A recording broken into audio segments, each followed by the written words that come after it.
Welcome back to this video. My name is Rafi Yakub right here, and in today's video I'm going to show you on how to simply activate voice recorder on your Windows PC. Very simple tutorial, and be able to record your voice direct with your PC. So let's see.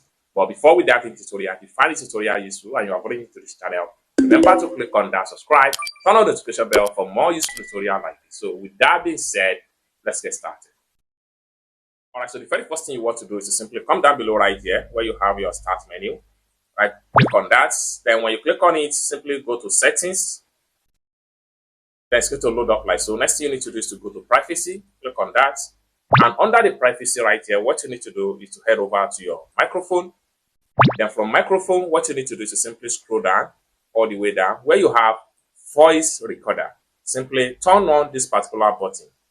And it's as simple as that. From there, your computer will be listening to you. So you can simply use your computer to record a voiceover when you are recording screen, or you are taking note of anything, or you are talking with, or you are on a Zoom chat or on a Skype. I hope you really got value for this video. If you find this video useful, give this video a big like, and also remember to subscribe to the channel, turn on the notification bell for more useful tutorial like this. Thank you so much for watching, and I hope to see you in my next video. Bye for now.